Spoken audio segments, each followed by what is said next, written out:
మరి పూట పరిశుద్ధాత్మ దేవుణ్ణి అడిగాడు, ప్రభా మరి అన్న నన్ను ప్రేమతో ఆహ్వానిస్తున్నాడు.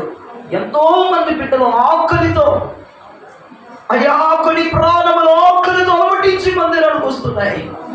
ఆకలి కలిగిన ప్రాణములను ఏ భోజనాన్ని సిద్ధపరచమంటవని పరిశుద్ధాత్మ పాదముల దగ్గర పడి ఏడవదా. నాకు ఇచ్చిన వాక్యత్య 2వ రాజుల గ్రంథం 3వ అధ్యాయం 16, 17, 18 వచ్చిన యెహోవా సెలవిచ్చినదేమనగా ఈ లోయలో చాలా గోతులను త్రవ్వించండి. యెహోవా సెలవిచ్చినదేమనగా గాలియే గాని. కొంతమంది భక్తులకు దొరకలేదట్టింది. తెరవండి తండ్రి 2వ రాజుల గ్రంథం 3వ అధ్యాయం 16, 17, 18 వచ్చాను. మరొకసారి చదవమ్మా. యెహోవా సెలవిచ్చినదేమనగా ఈ లోయలో చాలా గోతులు త్రవ్వించండి. యెహోవా సెలవిచ్చినదేమనగా గాలియే గాని వర్షమే గాని రాకపోయినను మీరును మీ మందలను మీ పశువులను త్రాగుటకు ఈ లోయ నీళ్లతో నిండును. ఇది యెహోవా దృష్టికి అల్పమే గాని ఆయన మోయాబీయులను మీ చేతికి అప్పగించిన. చేతులెత్తి ప్రభువుకు మంచి స్తోత్రం చాలు. దేవుడి లేఖనముల నుంచి మనతో మాట్లాడును గాక. ప్రభు మాట్లాడుతుండగా చక్కగా కూర్చోవలెను. సెల్ ఫోన్స్ సైలెంట్ లో పెట్టవలెను. ఎమర్జెన్సీ ఉంటే వైబ్రేషన్ లో పెట్టవలెను. ఈ ఒక్క పూటకు నన్ను భరించవలెను. దేవునికి స్తోత్రం. ఇక్కడ మీరు చదివిన మ్యాటర్ అంతా నేను మీకు అర్థమయ్యేటట్టు చెప్పాలంటే చరిత్రలోకి ఎలా. ఇక్కడ ఒక దైవజనుడు అంటాడు, యెహోవా సెలవిచ్చింది ఏంటంటే ఈ లోయలు మీరు చాలా కోతులు కాబట్టి లోయలు. యెహోవా సెలవిచ్చింది ఏంటంటే గాలి రాదు వర్షం రాదు, కానీ మీరును మీ మందలను మీ పశువులను త్రాగుటకు ఈ లోయ నీళ్లతో నిండిపోతుంది. దేవునికి మహిమ కలుగునగా. యెహోవా దృష్టికి చిన్న కార్యమే, అయినా మోయాబీయులను మీ చేతికి అప్పగించేస్తాడు. చరిత్రలోకి వెళ్దాం. స్పష్టంగా నా వైపు చూస్తూ వినండి తల్లి. మంచి మాటలు నేను మీకు చెప్తాను, శుద్ధీకరించే మాటలు మీకు చెప్తాను. ఆశీర్వాకులు కావాలా, గద్దించే వాక్కులు కావాలా? వద్ద నచ్చయ్యంత దేవుడు. పొద్దుగోగులు జనమంతా ఆశీర్వచనాలకి ఎగబడిపోతున్నారు. గద్దింపులు ఎవడ తీసుకోవట్లా. దేవునికి స్తోత్రం. నేను నన్ను రెండోసారి పిలిచినా పిలిపోయిన మంచి మార్గం ఇచ్చి వెళ్ళిపోతాను. మీరు ఏమైనా చెప్పలేదు, ఎందుకంటే చర్చికి రావు మామూలుదాముగా ఈ మాటలు చెప్తే. అందుకే దేవుడు నన్ను పంపించాడు. అక్కడ ఏదైతే ఇంద్ర ముఖం మీద కొట్టిరారా అన్నాడు దేవుడు. కాబట్టి ఇది గద్దించే ఒక్క ప్రేమతో స్వీకరించవలసిందిగా ప్రభు పేరున మనం చేస్తున్నాను. నేను ప్రేమిస్తున్నాడు కాబట్టి ఆయన నేను గద్దించబోతున్నాను. నేను స్వీకరిస్తున్నాడు కాబట్టి ఆయన నేను గద్దించబోతున్నాను. సంఘములతో ఆత్మ చెప్పుచున్న మాట చెవి కలిగిన ప్రతి ఒక్కడు వినును గాక. అయితే ఇది ఏ కాలం అంటే, ఏ దినాలంటే ఇశ్రాయేలు రాజైన యెహోరాము దినాలు. ఇశ్రాయేలు రాజైన యెహోరాము, మీరు గుర్తుపెట్టుకోవాలి. రాజుల పేరు చెప్తాను, మీరు గుర్తుపెట్టుకోవాలి. ఇశ్రాయేలు రాజైన యెహోరాము మోయాబీల రాజైన మేషాతో యుద్ధం ఏర్పడింది. మోయాబీలు రాజైన మేషా ఇశ్రాయేలు రాజైన యెహోరాముతో యుద్ధానికి సిద్ధమైపోయాడు, చిరగబడటానికి సిద్ధమైపోయాడు. అయితే ఈ ఇశ్రాయేలు రాజైన యెహోరాము ఏం చేశాడో తెలుసా? మోయాబీలు శత్రు రాజైన మేషాతో యుద్ధానికి వెళ్ళటానికి, పోరాడి గెలవటానికి ఒక 2 వ్యక్తుల సహాయం తీసుకున్నాడు. ఇశ్రాయేలు రాజు పేరేంటి? ఏందక్క? గుళ్ళే చెప్పు. గుళ్ళే ఏంటో పేరేంటి? యెహోరాము అన్నట్టు గట్టిగా. ఇశ్రాయేలు రాజు యెహోరాము. యుద్ధానికి వచ్చే రాజు పేరేంటి? నీ పేరు నువ్వు చెప్పరాదా? ఎట్టుంటున్నావు నువ్వు? అందుకే సంఘములతో ఆత్మ చెప్పుచున్నమాట చెవి కలిగినోడు ఏంటాడని చెప్పింది. మిగతా చెవులు లేవేమో. చౌడు మిషన్ పెట్టుకురాదండి, స్పాన్సర్ చేస్తాను. స్పష్టంగా వినపడుతుంది ప్రభు మాట. మేష అనండి. ఈయన ఎవరు? శత్రురాజు. మోయాబీల దేశానికి రాజు అయిన మేష. ఇశ్రాయేలు రాజు యెహోరాము. వీళ్ళిద్దరికి భేటీ అయిన రోజు యెహోరాము ఏం చేశాడంటే, ఇశ్రాయేలు రాజు యెహోరాము ఏం చేశాడు? ఒక 2 సహాయాన్ని కోరాడు. ఒక వ్యక్తి సహాయం ఏంటంటే యూదా దేశపు రాజైన యెహోషాపాతు సహాయాన్ని కోరాడు. ఇంకోటి అన్య దేశపు రాజు. చాలా జాగ్రత్తగా మీరు వినగలిగితే ఈ రోజు ఒక ఆత్మ సత్యాన్ని మనం గ్రహించగలుగుతాం. Praise lord, praise lord. ఈ యెహోరాము అన్న వ్యక్తి ఎవరో తెలుసండి? పేరుకి ఇశ్రాయేలు వాడైనా వాడు దుష్టుడండి, దుష్టుడు. పేరుకు క్రైస్తవుడే, పేరుకు బాప్తిజం పొందిన వాడే, పేరుకు పరిశుద్ధ అవుతున్న వాడే, కానీ వాడు దుష్టుడు. ఇశ్రాయేలు రాజే, ఇశ్రాయేలు ప్రజలను పరిపాలించుచున్న వాడే, కానీ ఎవడాడు? దుష్టుడు. దుష్ట సాంగత్యం కలిగినవాడు, దుష్టులతో సాంగత్యం చేసేవాడు. ఒక ఇతర సహాయం అడిగాడు. మొదటి రాజు సహాయం, యూదా దేశపు రాజు రాజు పేరేంటంటే యెహోషాపాతు. రెండవ రాజు సహాయం ఏదోము రాజు. దేవునికి స్తోత్రం. ఒకడు అన్యుడు, ఒకడు ఆత్మీయుడు. దేవునికి స్తోత్రం. చూడండి ఒక రాజు మీదకి, శత్రువుల మీదకి యుద్ధానికి వెళ్ళటానికి మనోడు ఇద్దరి రాజుల పర్మిషను, ఇద్దరు రాజుల సహకారాన్ని తీసుకున్నాడు. ఇద్దరు లోకస్తులు కాదు, ఒకడు ఆత్మీయుడు, ఒకడు లోకస్తుడు. యెహోషాపాతు ఆత్మీయుడు. యూదా దేశపు ప్రజలని, యూదా సామ్రాజ్యాన్ని పరిపాలించుచున్నవాడు ఈ యెహోషాపాతు ఆత్మీయుడండి. దేవుని మార్గములో నడవగలిగిన వ్యక్తి, దేవుని మనసు ఎర్రగా కలిగిన వాడు యెహోషాపాతు.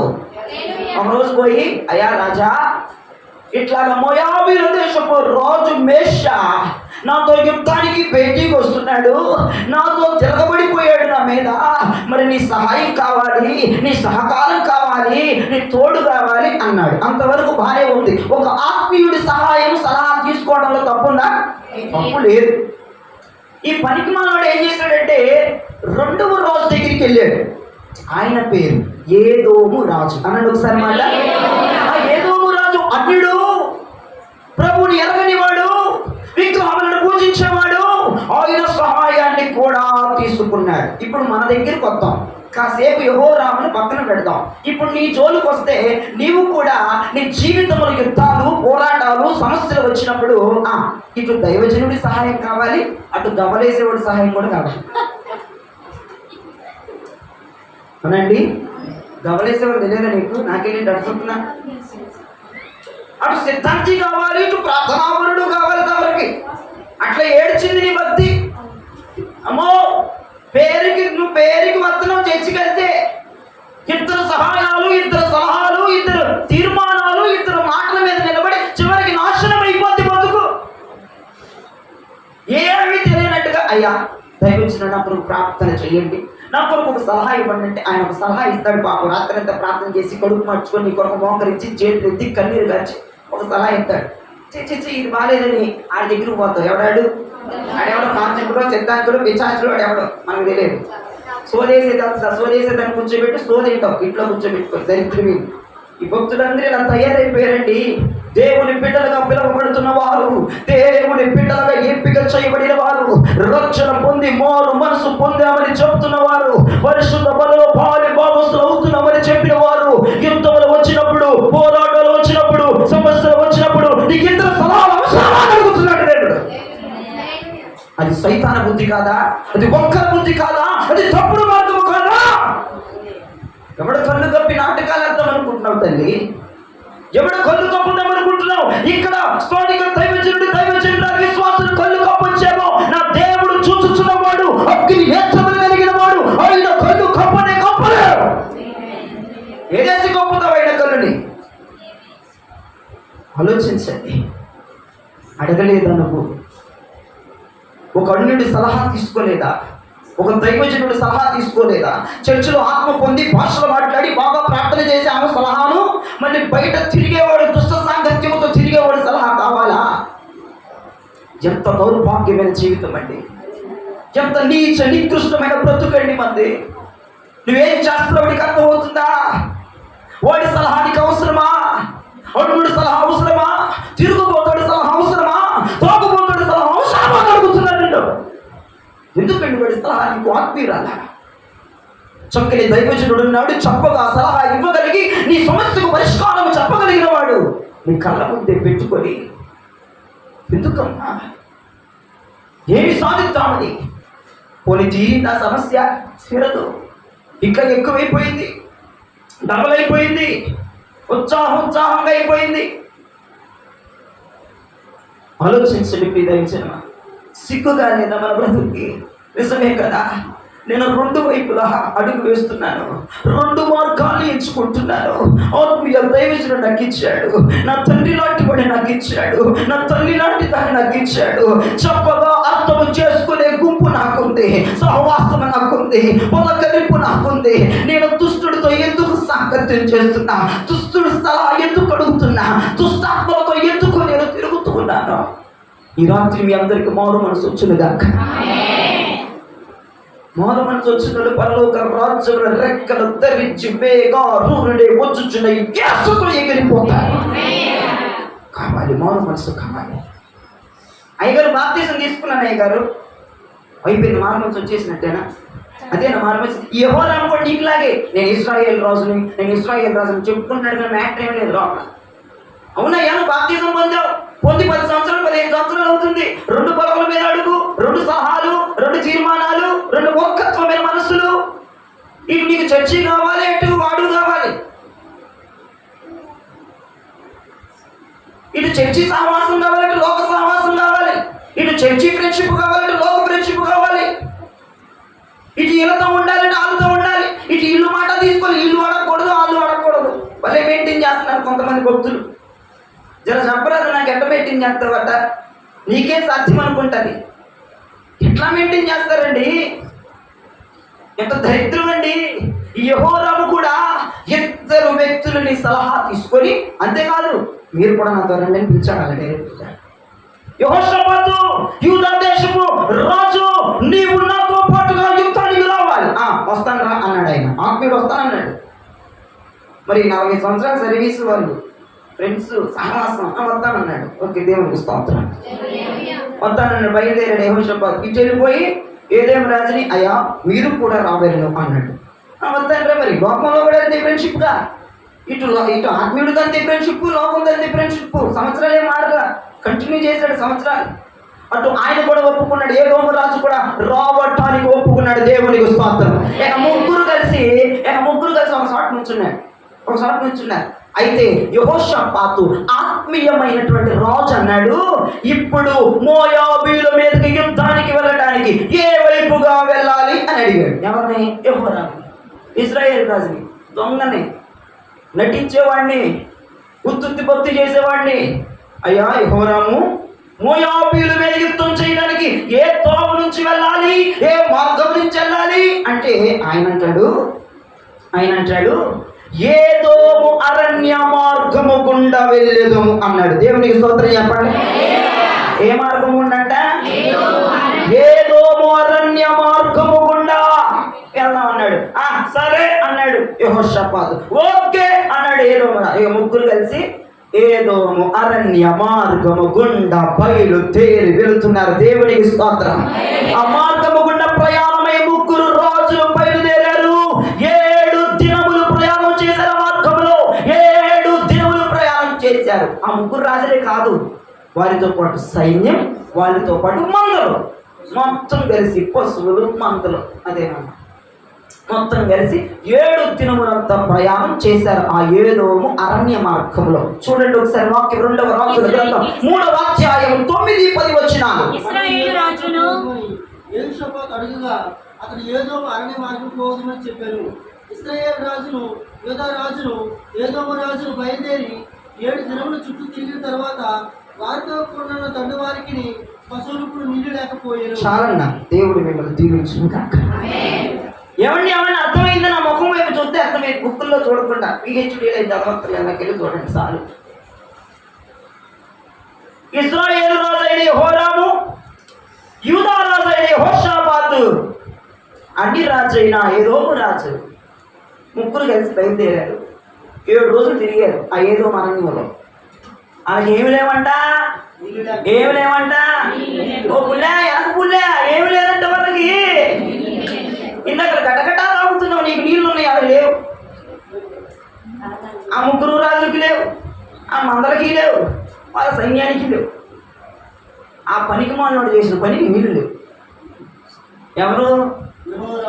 అది యెహోరాము చేసిన పనికి అసలు మందలను పస్తు పెట్టి, సైన్యాన్ని పస్తు పెట్టి, పాపం ఆత్మీయుడు యెహోషాపాతు నమ్ముకొని వచ్చాడు, ఆయన పస్తు. ఏదో రాజు ఆయన పస్తు తప్పికేసిపోతుంది, గొంతెండిపోతుంది, ఇక నిమిషాలు చచ్చిపోతామన్న ఫీలింగ్ వచ్చేస్తుంది వాళ్ళకి. ఇదేంద్రమో వీళ్ళతో అనవసరం వచ్చామనుకుంటున్నారు, లోపల ఫీలింగ్ మనకు తెలియదు. కానీ నేనైతే అంతే అనుకుంటాను, వీళ్ళు అనవసరం వచ్చే పనికి మాట్లాడుతా. ఈ పని మాట్లాడు వచ్చి సహాయం అడిగాడు. 40 సంవత్సరాలు ఫ్రెండ్షిప్, 30 సంవత్సరాలు ఫ్రెండ్షిప్, 20 సంవత్సరాలు ఫ్రెండ్షిప్ అని వచ్చాను. ఫ్రెండ్షిప్ అయింది, ఇప్పుడు నీళ్లు లేవు. ఎక్కడ ఎవరు నీవులు ఏ యొక్క కొను దృష్టి పేరులో కూడా నీళ్లు కనబడట్లేదు. అయితే ఈయనంటాడు ఎవరు? యెహోరాము అంటాడు. ఇశ్రాయేలు రాజు ఏమంటాడు చూడండి, 10వ వచనంలో, ఇశ్రాయేలు రాజు కటకట ముగ్గురు రాజులమైన మనలను మోయాబీయుల చేతికి అప్పగింపవలెనని యెహోవా మనలను పిలిచిననగా. ఒరే పనికి వాళ్ళాడా, ఎవరా నేను పిలిచింది? ఎవరా యెహోరాము నేను పిలిచింది? యెహోవా పిలిచాడా? యుద్ధానికి వెళ్ళమని చెప్పాడా? నీకు కల వచ్చిందా? దర్శనం వచ్చిందా? బాధతోని ప్రార్థన చేసావా? దేవుని చిత్తాన్ని కొనుక్కున్నావా? ఏమంటున్నారా నువ్వు? 10వ వచనంలో కటకట యెహోవా మనలను మోయాబీయుల చేతికి అప్పగించును అంటున్నాడు. ఏంటంటే అది పనికి మాల పనులు నువ్వు చేస్తావు, నిందలు నెపాలు దేవుని మీద మోపుతావా? ఏమమ్మా నువ్వేదన్నా ఒక యుద్ధానికి వెళుతున్నావు, పోరాటం చేస్తున్నావు, ప్రార్థనలో కూర్చుంటున్నావు, ఎక్కడన్నా పోతున్నావు, దేవుడి చిత్తాన్ని ఎరిగావా? దేవుడి చిత్తాన్ని కనుక్కున్నావా?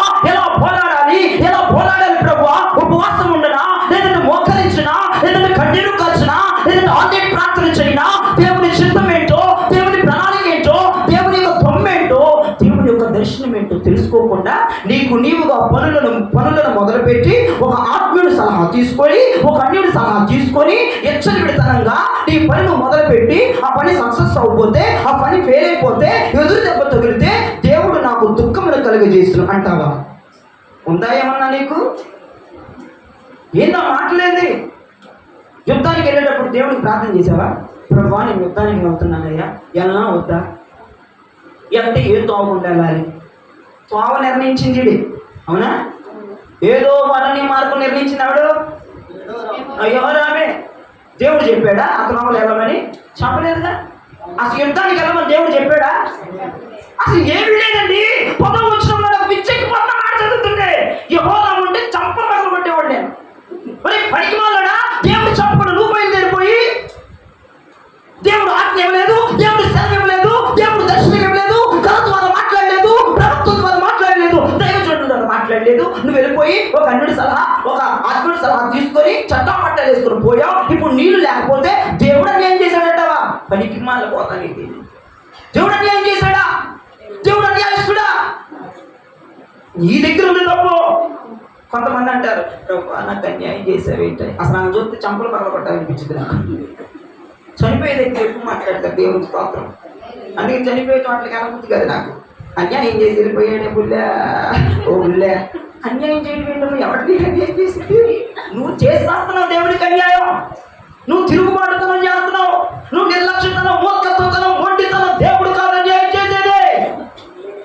అన్యాయం చేసిన వాళ్ళ మగ్గి ఎరగ తీసేవాడు నా దేవుడు. ఎవరి గురించి మాట్లాడుతున్నావు? యెహోరామా నీకు బుద్ధి జ్ఞానం ఉందా?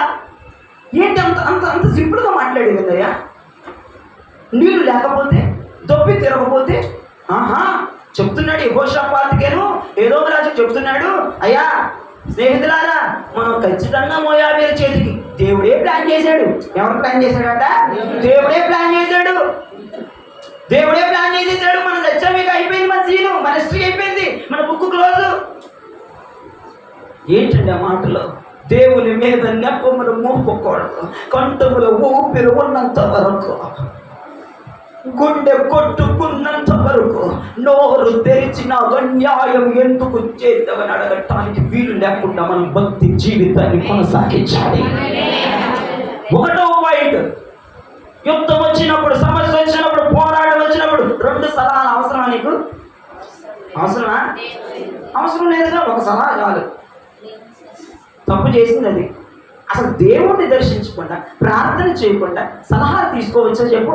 ఫస్ట్ దేవుని చిత్తాన్ని అడగాలి. యెహోరాము జీవితంలో యుద్ధం ఒకటి మొదలైంది. మన జీవితాల్లో కూడా మనం బాప్తిజం పొంది రక్షించబడి మారు మనసు పొందిన తొలిటి దినం నుండి మనం చనిపోయిన దాకా మనం పోరాడాలి. ఏంటో మీ ఆడపడుస్తోనా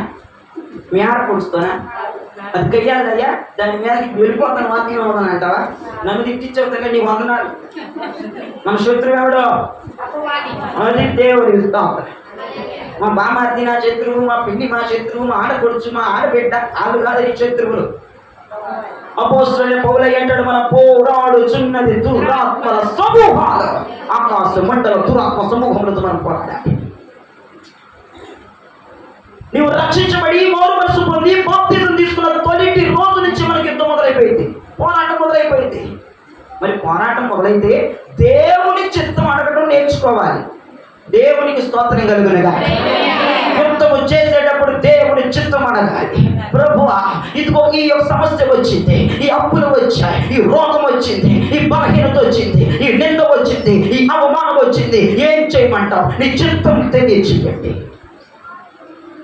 నీ కుమార్తెని ఆలోచిస్తున్నాను చెప్పండి అని నీవు ప్రార్థనలో కనిపెట్టవలెను. దేవునికి స్తోత్రం.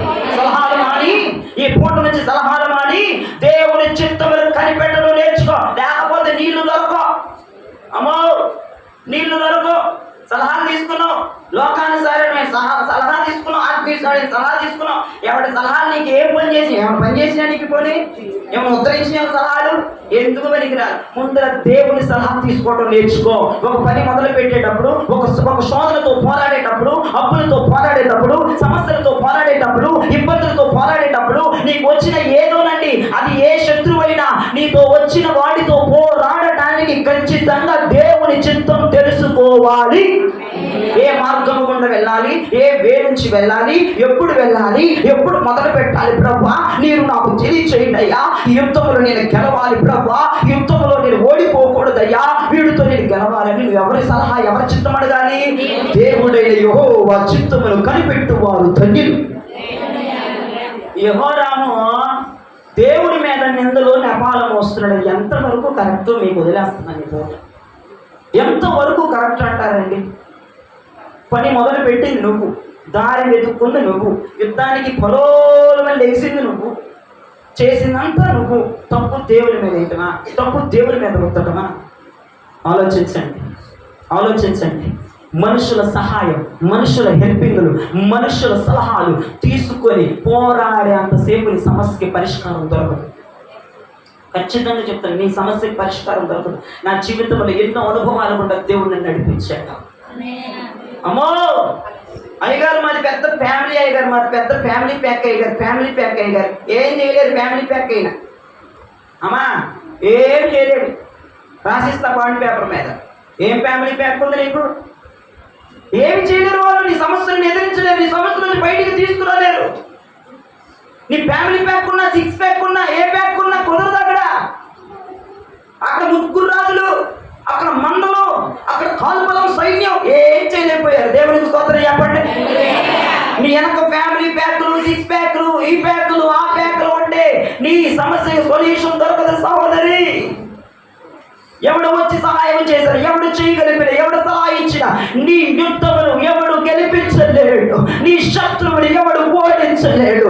ఏ ప్యాకులు లేవయ్యా, ప్యాకులన్నీ పక్కన పెడుతున్నాను. నాకున్నది నువ్వు ఒక్కడివి, బలమైన వాడవు, శక్తి కలిగిన వాడవు, ఈ సమస్య నుంచి విడిపించగలిగిన వాడవు. జర చప్పట్లు కొట్టొచ్చుగా. జీవమున్న వాళ్ళు మాత్రమే చప్పట్లు కొట్టి నోటితో ప్రభువును స్తుతించండి. హల్లెలూయా, హల్లెలూయా, హల్లెలూయా. నాకున్న ఆధారం నీవే, నాకున్న ఆశ్రయం నీవే, నాకున్న కొండ నీవే, నాకున్న కోట నీవే, నాకున్న శరీరం నీవే, నాకున్న దుఃఖం నీవే. అయ్యా, నా ఫ్యామిలీ పక్కన పడేస్తున్నా. ఈ శోధనల నుంచి విడుదల రావాలంటే నాకు నీ సలహా కావాలి, నీ చిత్తము కావాలి, నీ దర్శనం కావాలి, నీ కళ కావాలి, ప్రార్థన కావాలి, నీ దర్శనం కావాలి. మీరు తిరిగిరండి ప్రభు, ఈ సమస్య నుంచి బయటపడాలంటే నా కాలు పరుగులంటే ఏమి చేయలేదు, నా బంధువులు ఏమి సమస్య నుంచి బయట పడలేరు. నిజమే నాయన, నాకు బంధువులు అయ్యా నాయన చాలా మంది ఉన్నారు, కానీ సమస్య నుంచి విడిపించగలిగిన వాడవు సైన్యములకు అధిపతి అయిన యెహోవా మాత్రమే. ఎవడు విడిపించలేడు, ఎవడు నీ పోరాటములు కొనసాగించలేడు. ఒకవేళ కొనసాగిస్తే ఆడితో పాటు నువ్వు కూడా మునిగిపోతావు. ఇద్దరు రాజుల సలహా అడిగారు. ఆ ఇద్దరు రాజులు ముంచేశాడు. ఎవరా? నీళ్లు లేవు, మందలేమో బేరమని కేకలాత్ని పాప మోగజీవాలు. వీళ్ళకన్నా నోరు ఉంది, దాని అంటుంది అంటున్నారు. అవేమో అరుపులే అరుపులు, రెక్కిలే రెక్కులు. ఆ సైన్యం అంతా అలమటించుకుపోతుంది నీళ్లు దొరక్క. ఆ ఏదో మార్గంలో నీళ్లు లేవు, నీ సొంత మార్గాల్లో నీళ్లు ఉండవు, సొంత సలహాల్లో నీళ్లు ఉండవు, నీ సొంత చిత్తాల్లో నీళ్లు ఉండవు, నీ సొంత ఆలోచనలో నీళ్లు ఉండవు. ఎప్పుడైతే దేవుని చిత్తము కిందకు వస్తావో, దేవుని జ్ఞానాన్ని సంప్రదిస్తావో, దేవుని పాదాల వద్దకు వస్తావో, ఆ మార్గంలో సమృద్ధిగా నీళ్లు కుమ్మరించబడతాయి. నీళ్లు కావాలంటే ఏ రోమ మార్గానికి వెళ్ళాలన్నారు? దేవుని స్తోత్రం చెప్పండి. వెళ్ళమ్మా, వెళ్ళు, నీకు వెళ్ళమ్మా, నువ్వు వెళ్ళిపోయిగా ఇప్పుడు ఉండొద్దు. ఇప్పుడు చెప్పేసేస్తున్నానుగా అంటే నువ్వు అంటావు నీ సొంత నిర్ణయాలు, నీ సొంత చిత్తాలు, నీ స్వచిత్తాలు, నీ స్వలాభాలు చూసుకుంటే నీళ్ళు ఉండవు. ఏదో మార్గం అంటే ఏంటి? అర్థం ఏంటి? నీ సొంత నిర్ణయాలు, నీ సొంత మార్గం. నేను చెయ్యగలను, నేను వెళ్ళగలను, నాకు తెలుసులేదు ఈ సమస్య నుంచి ఎట్లా బయటపడాలో, అప్పుల నుంచి ఎలా బయటపడాలో, రోగం నుంచి ఎలా మాకు తెలుసులేమయ్యా తనకు చెప్పుకోవచ్చు. అక్కడ ఏమీ లేదు సీను. నీళ్ళు లేవు, దేవునికి స్తోత్రం చెప్పండి.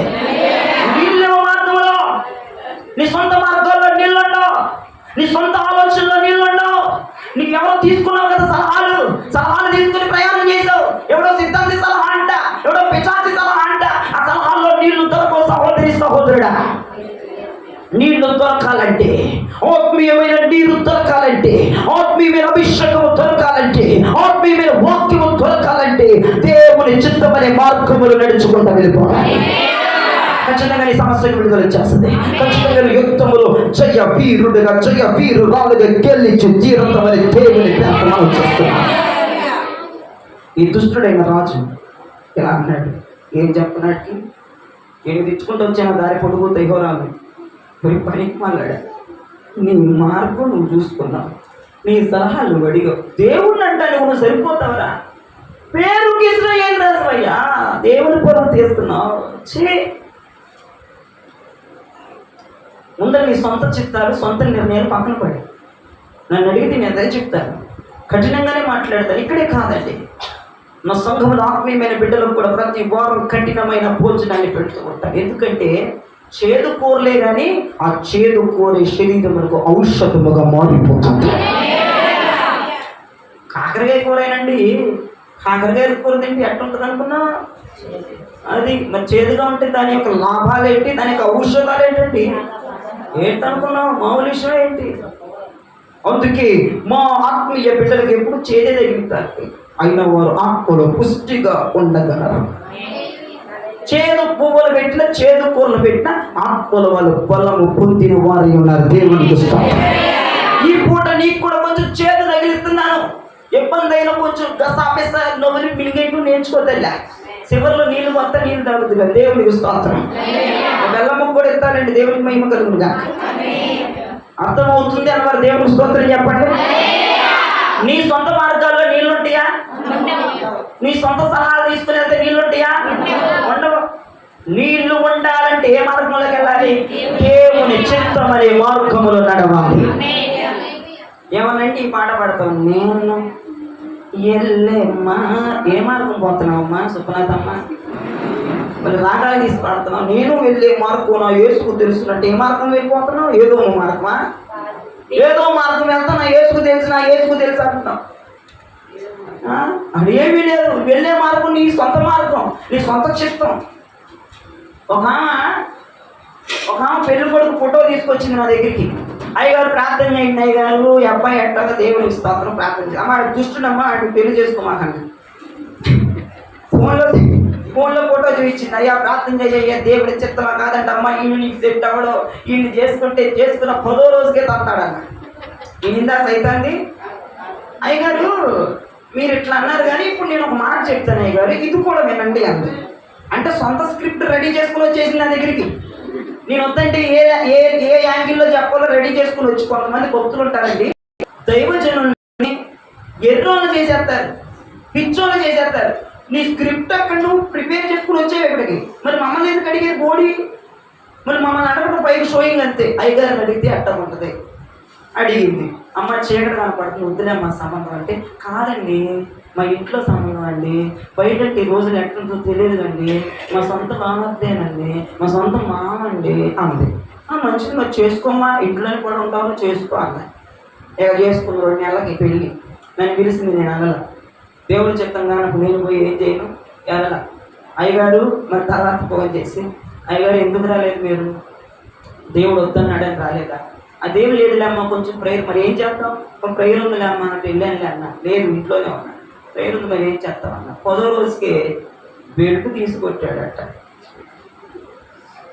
అసలు పెళ్ళైన 10 రోజులకి ఎవరైనా గొడవలు అవుతాయా?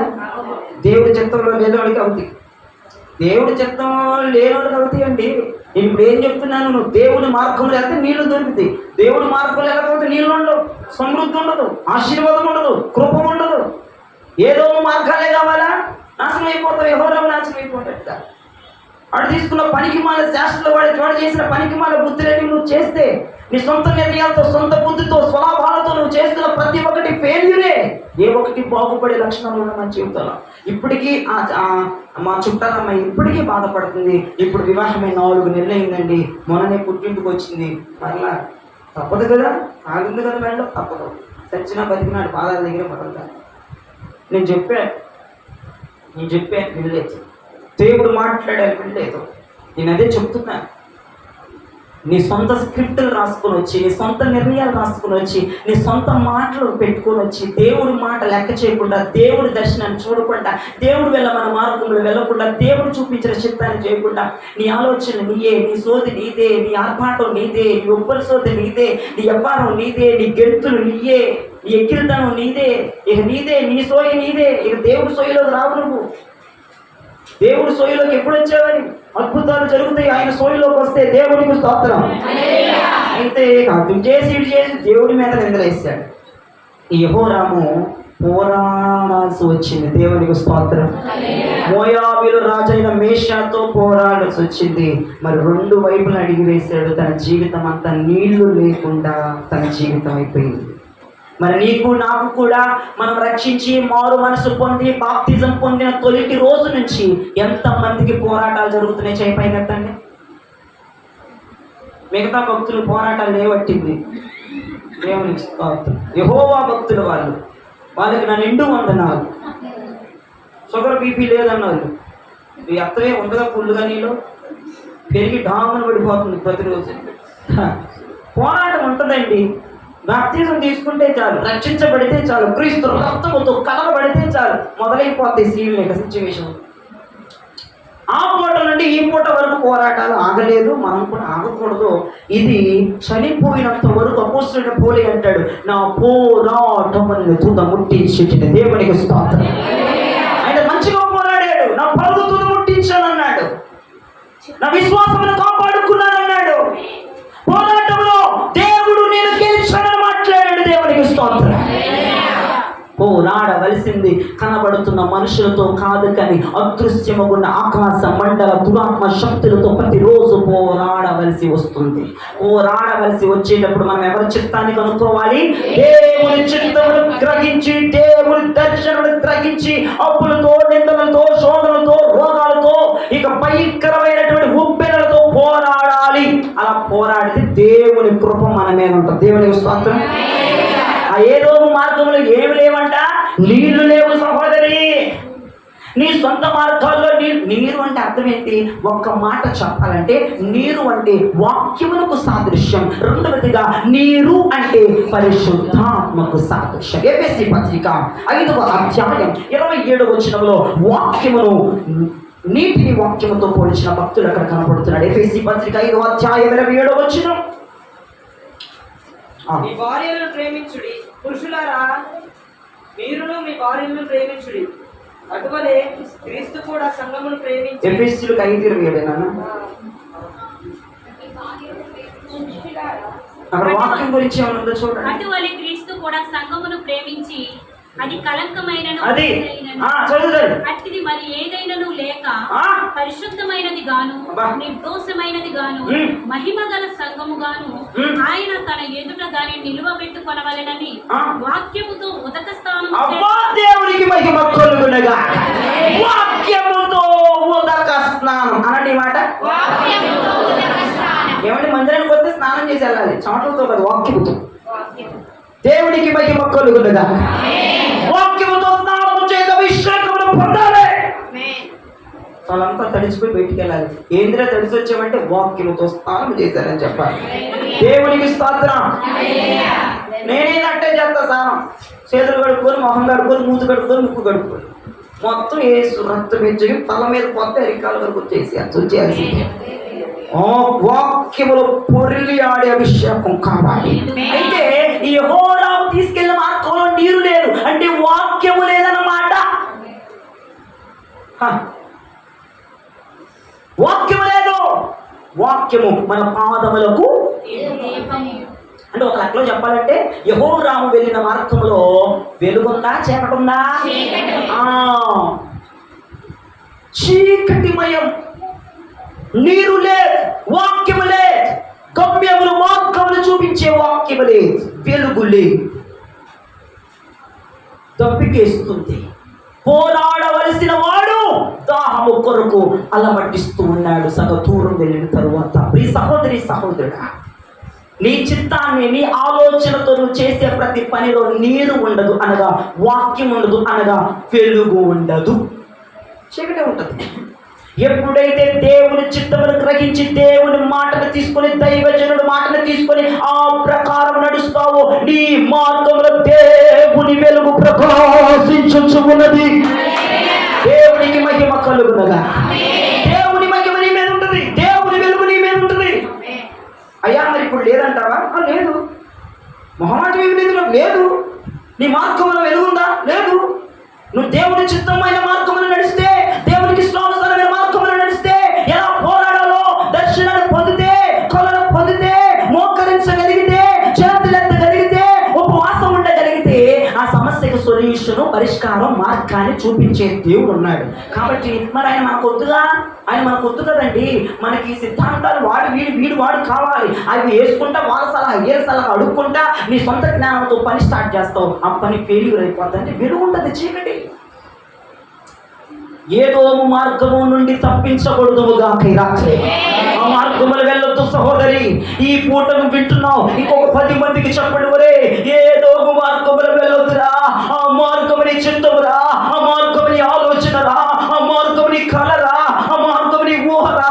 ఆ మార్గంలో వాక్యం ఉండదంట, ఆ మార్గంలో వెలుగు ఉండదంటరా, ఆ మార్గంలో చీకటి ఉండదంటరా, కళ్ళు కనపడవంటరా, గోతిలో పడిపోతామంటరా.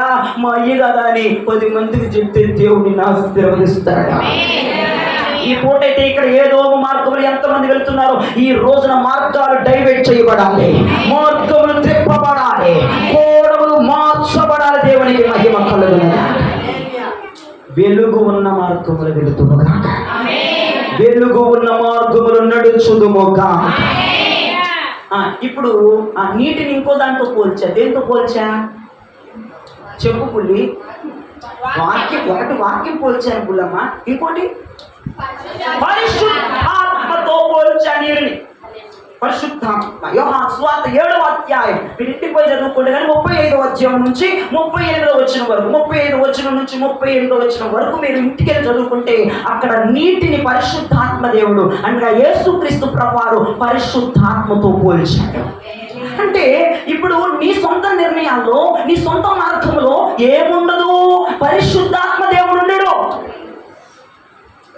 సహోదరి ఉండడు. పరిశుద్ధాత్మ దేవుడు ఉండడు తల్లి. పరిశుద్ధాత్మ దేవుడు ఉండాలంటే నీవు దేవుని చిత్తానికి అప్పగించుకోవాలి. పరిశుద్ధాత్మ దేవుడు నువ్వు వెళ్ళే తోమలో ఉండాలి అంటే, పరిశుద్ధాత్ముడు నిన్ను ఆశీర్వదించాలంటే, పరిశుద్ధాత్ముడు మేఘము వలె నీతో బయలుదేరాలంటే, పరిశుద్ధాత్మ దేవుడు అగ్ని స్తంభం వలెతో బయలుదేరాలంటే ఖచ్చితంగా నువ్వు దేవుని చిత్తమునకు, దేవుని స్వప్నానికి, దేవుని దర్శనానికి నువ్వు అప్పగించుకొని వెళ్ళాలి. నీ సొంత రూటు, నీ సొంత తొట్టి, నీ సొంత మార్గం ఏర్పాటు చేసుకొని పోతే అక్కడ వెలుగు ఉండదు, అక్కడ పరిశుద్ధాత్ముడు ఉండడు. జీవితం సర్వనాశనం అయిపోతుంది. అందుకే మీ శ్రమలకి ఇంకా సొల్యూషన్ దొరకట్లేదు. మనుషుల సహాయం అడిగేంత వరకు, ఫ్యామిలీ బ్యాక్గ్రౌండ్ అని కోతలు కూసేంత వరకు, అన్యుల యొక్క సలహా తీసుకునేంత వరకు, నీ చిత్తము నీ ఆలోచన అనే మార్గంలో నువ్వు వెళ్తూనే ఉన్నావు. వెలుగుండదు, పరిశుద్ధాత్మ ఉండడు. దయచేసి నా చేతులు రెండు జోడించి మీకు నేను చెప్తున్నాను, ఏదో మార్గాన్ని విడిచిపెట్టండి. పరిశుద్ధాత్మ నీకు కావలి ఉండునగాక.